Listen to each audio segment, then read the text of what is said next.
I've lived in the swamp my whole life, although it's no swamp, not really.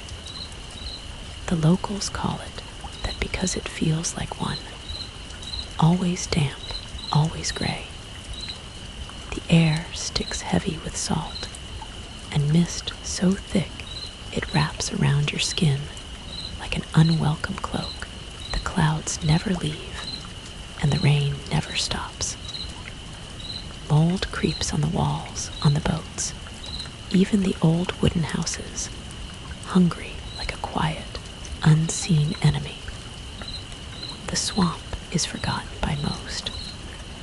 No name on a map, no famous landmarks. It's just a blip on the coast. A town where people eke out a living from the sea. The water as much a part of us as our own blood. Fishing has been our way for centuries here. It's honest work, even if it's harsh. Pull in what you can, trade it, and hope it's enough for bread or maybe a coat in winter. If not, you tighten your belt and do it all again tomorrow. I'm a fisherman mostly, but some days I'm a guide too. I take tourists out, those curious enough to show up, drawn by the ghost stories, the legends, the eerie whispers you hear around the docks at night. They come with cameras, notebooks, and questions that locals never answer. They want to believe in spirits, curses, monsters hidden beneath the sea. I just take them out on the boat, point at landmarks, tell them half-truths spun into neat stories, and bring them back. What happens after? That's not my concern, but I've seen enough to know that the stories are not the danger. The danger is the town itself. The swamp doesn't like strangers. It barely tolerates its own. There are rules here, 5 simple rules we live by, but they aren't on any paper. You learn them in quiet whispers, told through old fishermen's tales, and you feel them deep in your bones. Break one, and you might not live to break another. The first rule: don't swim where the dead lights dance below the waves. On the calmest nights, faint glowing orbs flicker far beneath the surface, yellow, green, white. They're called dead lights. Fishermen say they are drowned souls, jealous and angry, luring the living to join them in the depths. When you see them, you get out. No warning comes first. 1 second the water looks normal.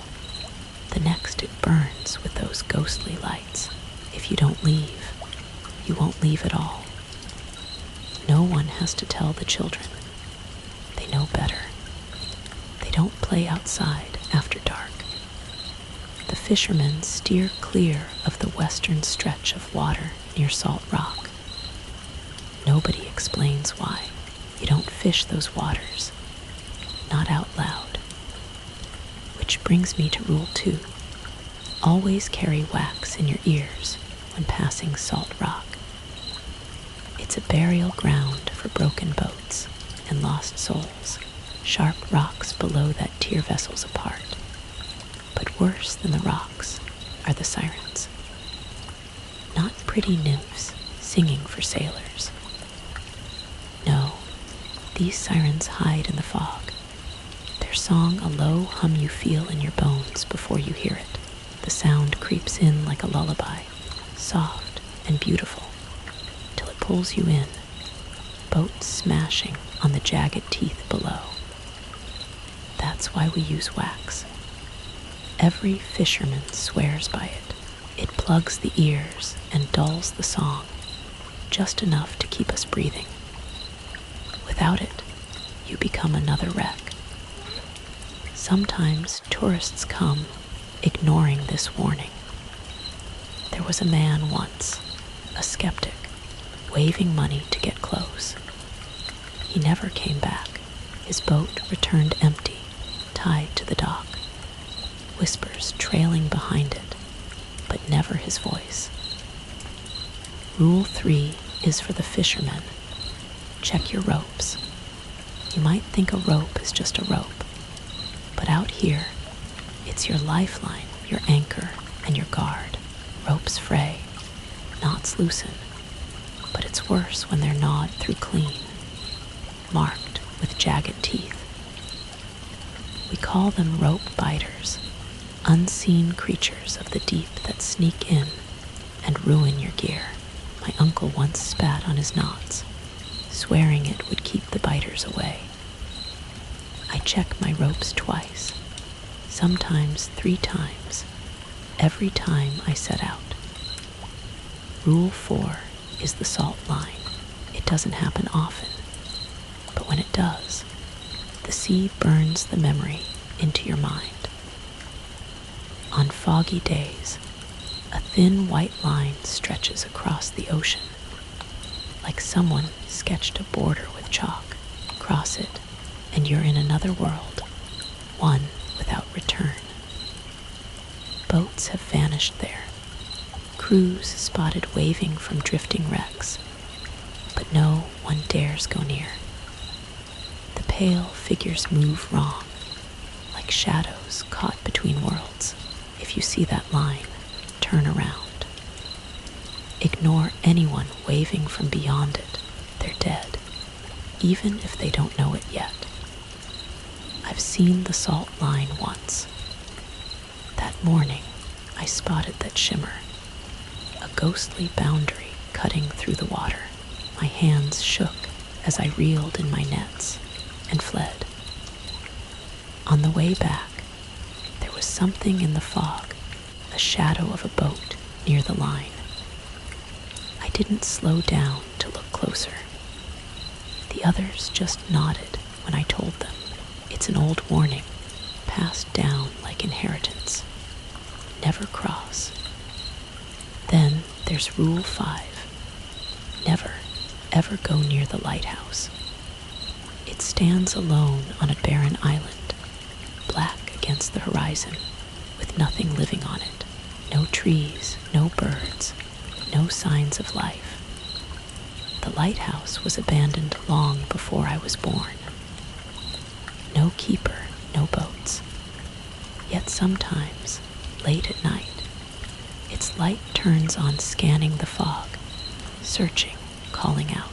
The first time I saw it, I was 15, sitting on the dock with friends. The rain had stopped, the air heavy and silent. The light flickered on, faint at first, then cutting sharp across the water. My friend Jimmy grabbed my arm and told us to look away. That authority in his voice gave no room for argument. We followed him back to town, silent. The lighthouse light doesn't guide you to safety. It lures you to a dead end.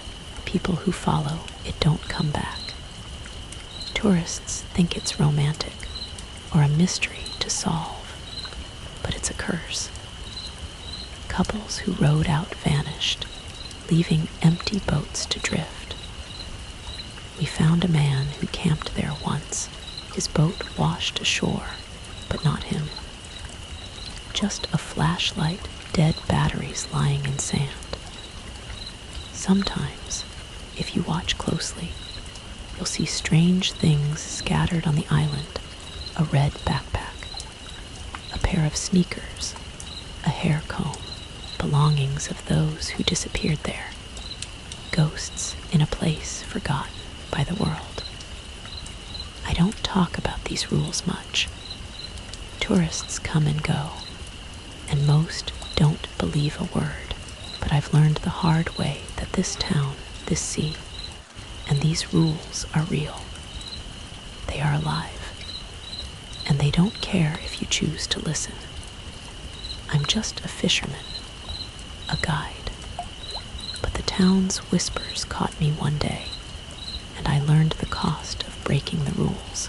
It was a gray summer day gloomy and wet as always, when a family stayed in our inn, parents quiet and cautious, their son curious and bright-eyed, soaking up every legend like a floodlight against the dark. He was a college kid, dreaming of marine biology, hungry for the stories the sea wouldn't tell.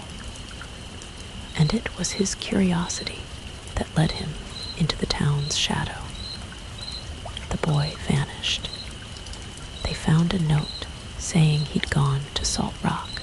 No one dared go after him. Not the fishermen, not the old-timers. Only me. I cut a braid from my hair, tied it into knots like my father taught me, waxed my ears, checked my ropes, and set out against the storm. What I found cost me my hand and maybe my soul. The swamp is strange and unforgiving, and it has 5 rules. Follow them or lose everything. The fog rolled in thick that evening, swallowing the horizon and turning the sea into a tapestry of gray waves and black shadows. Salt Rock stood ahead, a jagged skeleton of stone rising out of the water like broken bones, sharp enough to shred any unlucky boat. It was a place I never wanted to visit again, but tonight I had no choice. The boy's note burned in my pocket. 7 words chalked in hurried, uneven script. I'm going to Salt Rock. Save me. I'd seen the desperation in his parents' eyes when they handed it to me, fear wrapped tight around hope's fragile thread. I pressed the wax deep into my ears, squeezing it between the folds, until I felt the dull click of silence, muting the siren's song. Even then, the low hum seeped through like a poison through a thin veil. The rocks ahead whispered in the wind, and the sea churned like an angry beast warning me to turn back. But how could I?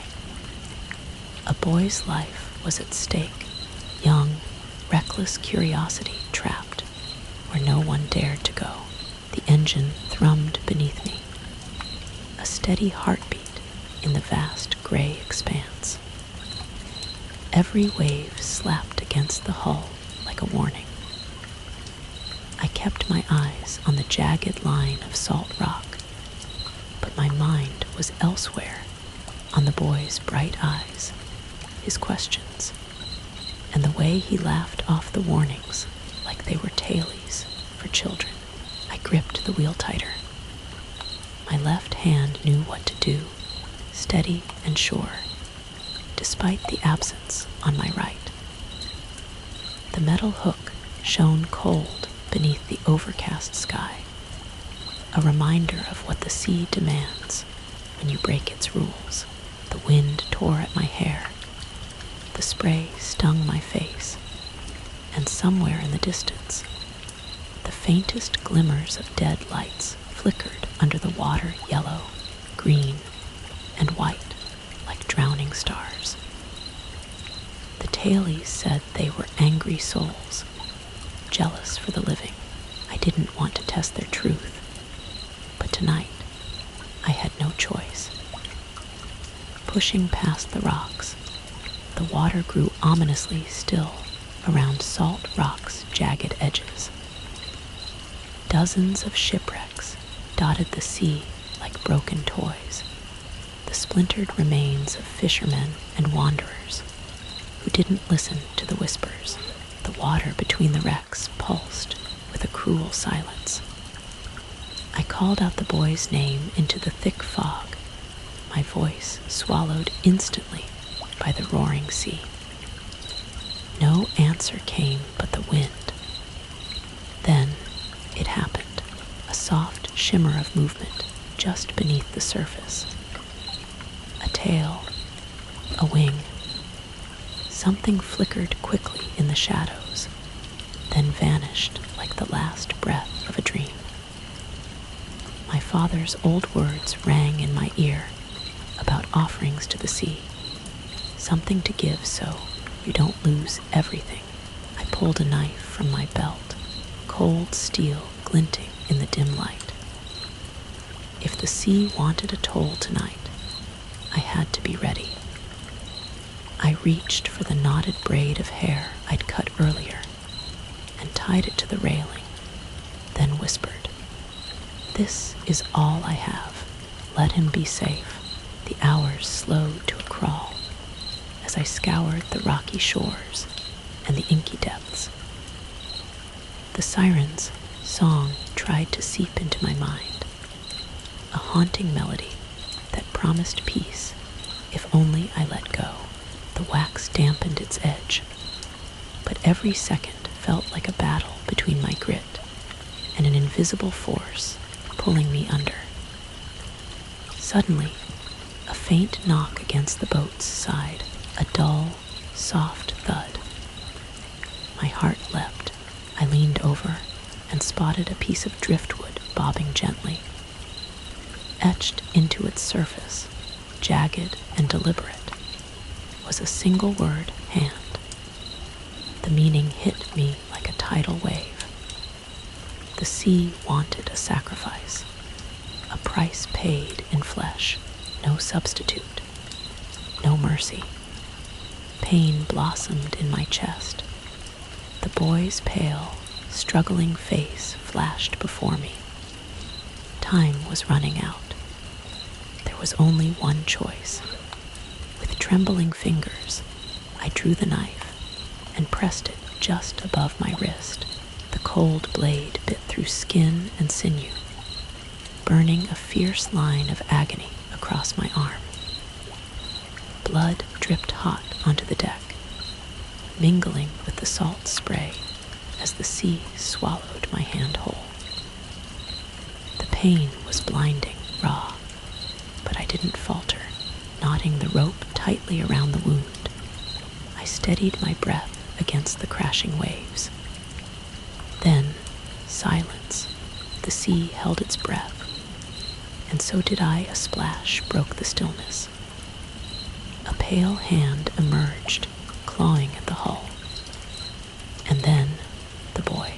His skin was ghostly cold, hair plastered to his face, eyes wild, but filled with life. He clawed his way onto the deck, gasping and coughing seawater as I pulled him in with all the strength my one hand could muster. He collapsed beside me, trembling, barely conscious, but alive. I steered the boat back with all my strength, the hook working clumsily but determined. The sea didn't relent, each wave a challenge, but the boy's breath grew steadier with every mile. When we docked, the fishermen were waiting, wide-eyed and silent. His parents rushed forward, tears streaming, clutching him as if he were the last piece of their shattered world. They thanked me in broken words, but there was nothing to say. I'd paid the price the sea demanded, a hand for a life. Later, sitting in the quiet of my small cabin, I traced the scar left where my hand had been, the ache both a reminder and a warning. This town, this sea, these rules, they are strangers that live alongside us. We follow them not because we want to, but because to survive, we must. And still, beneath the gray skies and endless rain, the swamp waits, waiting for the next curious soul to break the rules, waiting to whisper its deadly secrets. The dead lights flicker. The sirens sing. The salt line gleams in the fog. The lighthouse waits on its black island, alone and hungry, and I, a fisherman with a hook for a hand, remind anyone who will listen. In this strange town, there are 5 rules to survive. break them, and you become part of the sea's dark stories. The days after Salt Rock were heavy, with quiet, thick fog hanging low, swallowing the town in its damp embrace. The sea was still restless beneath the surface, a monster coiled beneath the waves, and the rain never let up. But the worst part wasn't the weather or the ache in my stump. It was the silence. I woke every morning to the same gray light filtering through the thin curtains, the weight of what I'd done pressing on my chest like a stone. Losing my right hand wasn't supposed to be the price of saving a kid's life. But the sea doesn't bargain or reason. It takes and spits back. Like the coldest of debts, the hook at my wrist felt foreign yet familiar. A cruel reminder stitched into my skin that some rules weren't meant to be broken. The boys' parents visited once more, their worn faces drawn tight with worry and gratitude.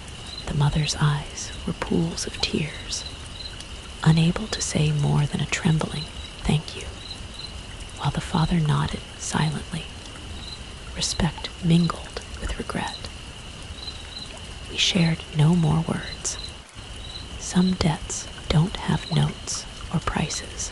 They just exist, waiting in the quiet. Around town, the stories spread like wildfire.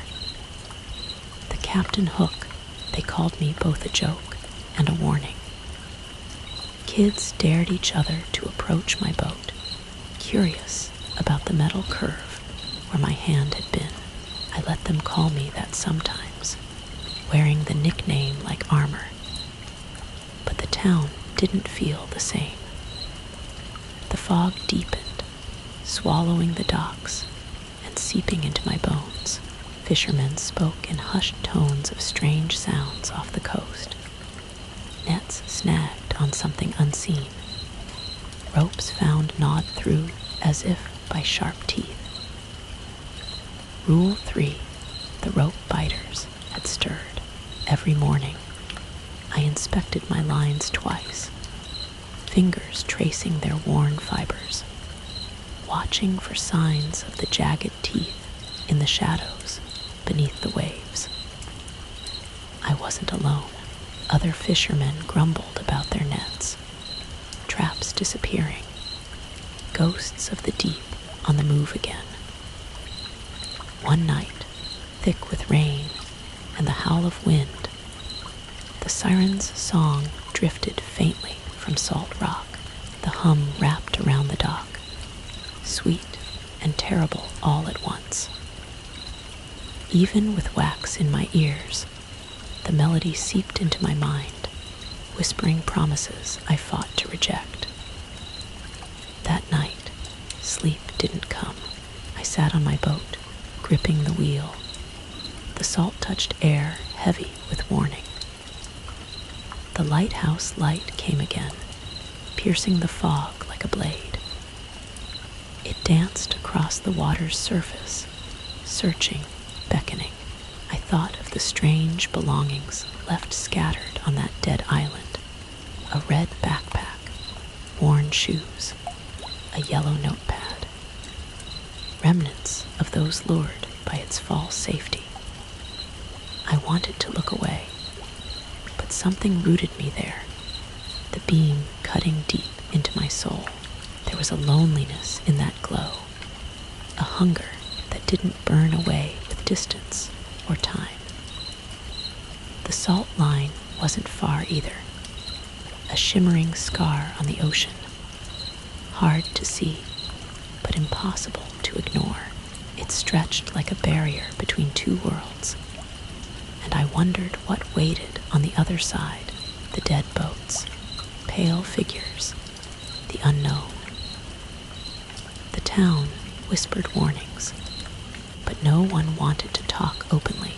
Fear is a patient thing, woven into the daily life in the swamp.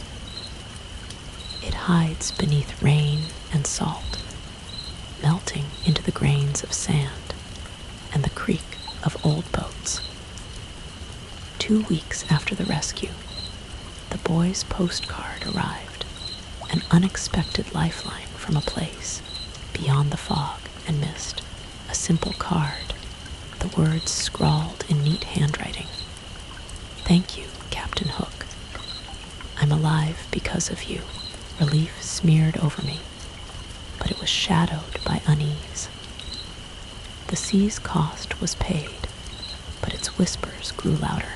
I started noticing the hair strands, knots tossed overboard like offerings, disappearing more quickly, pulled down by something else.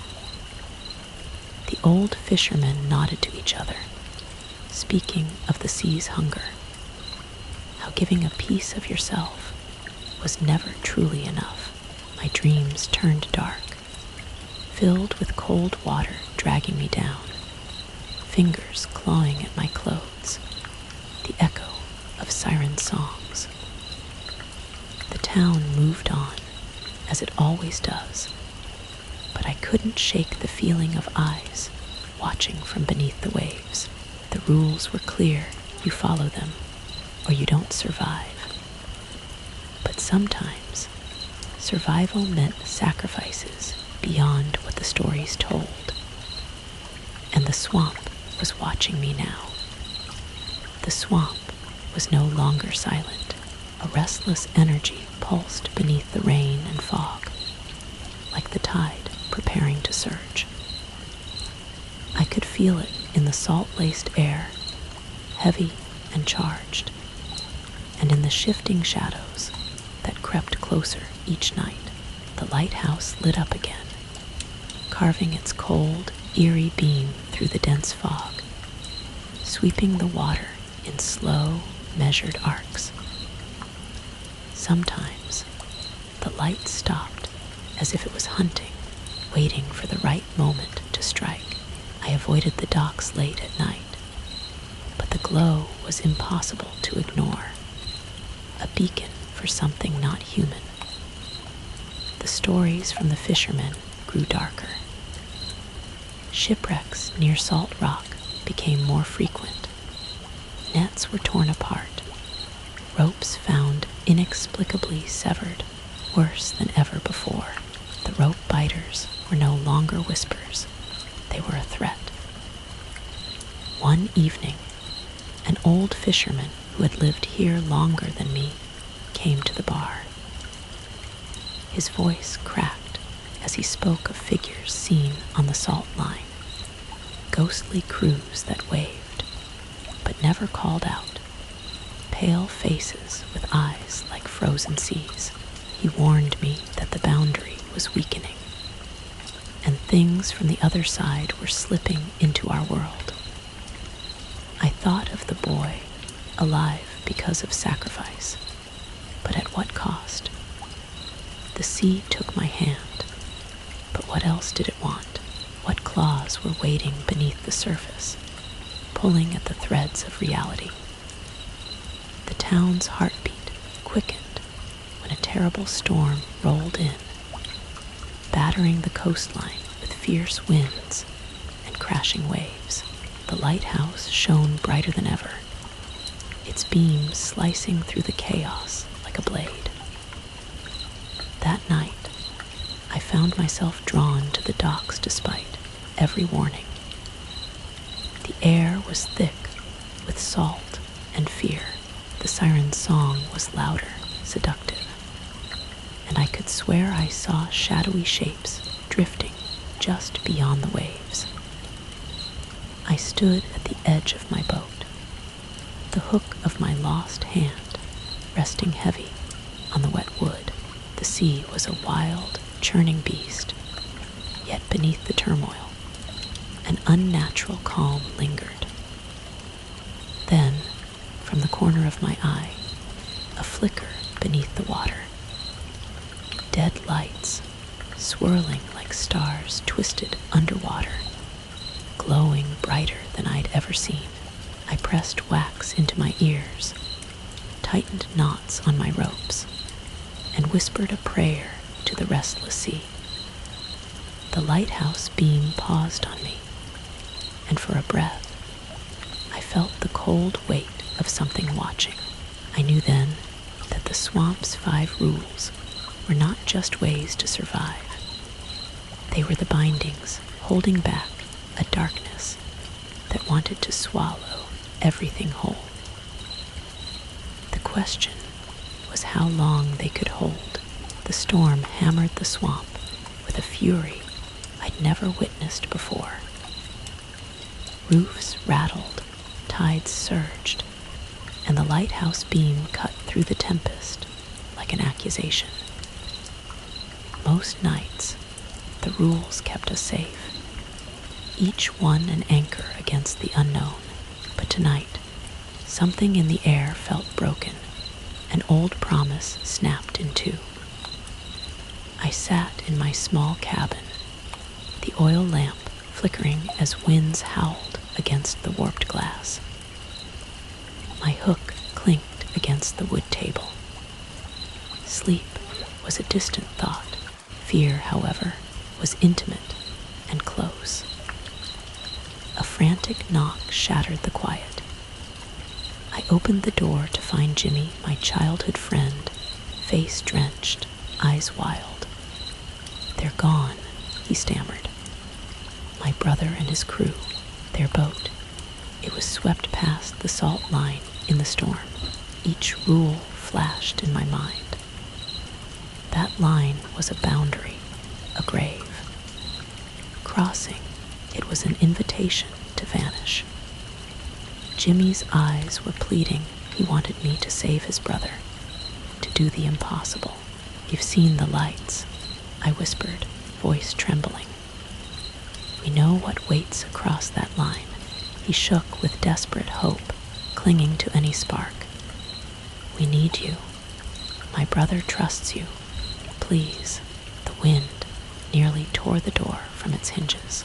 I felt the town's heart pounding inside me, its rules twisted by desperation. Against every warning, I gathered wax for my ears, extra rope, a lantern. I closed my eyes and cut another braid of hair, an offering to the sea. One last risk. We set out into the storm, Jimmy's hands steady at the oars, while I steered, hook poised, each muscle taut as wire. The fog was blinding, the rain icy against our skin. The lighthouse beam seemed to follow, guiding and cursing at once. We passed the last buoy, the place every fisherman feared, and breached the chalk-like salt line. On the other side, the sea changed. The air thickened, cold and dry, with a taste of ash. The dead lights burned, brighter and closer, swirling in unnatural patterns. Jimmy called for his brother. The name vanished into the turbulence. Then we saw the boat, battered and drifting, pale figures clutching its sides, faces twisted between worlds. They waved, weak and silent. I tossed the knotted braid into the water, fingers aching with memory. A shape surged from beneath teeth and shadow and anger snapping at the offering, then retreating. The rope biters had come, summoned by the broken boundary. With a cry, I lashed our boat to the drifting wreck, using every knot I knew, hands and hook working in fevered rhythm. I shouted for the crew to jump across. The water seethed, hungry for one more soul. One man hesitated, mesmerized by the lighthouse's glow. Jimmy lunged, grabbed him, and together we hauled him onto our boat. The rest followed, stumbling, shaking, faces pale as death. The storm screamed, the salt line shimmered, and with a final surge, we pushed away, fighting the sea's pull. Back on the safe side, the survivors coughed and wept. Jimmy sobbed, clutching his brother's arm. I stared at the horizon, the lighthouse beam flickering and vanishing at last. For one night, every rule had been tested. Not all were unbroken, but enough remained to carry us back. But I knew the swamp was watching. Its stories weren't finished with me. The aftermath of the storm left the swamp battered but undefeated. People emerged from their homes, faces tense with relief. The rescued crew whispered thanks, but no words could name the gravity of what we'd seen across the line. For days, the air carried a strange stillness. The lighthouse remained dark. The dead lights faded into memory, but the weight in my heart pressed on a question, haunting every step.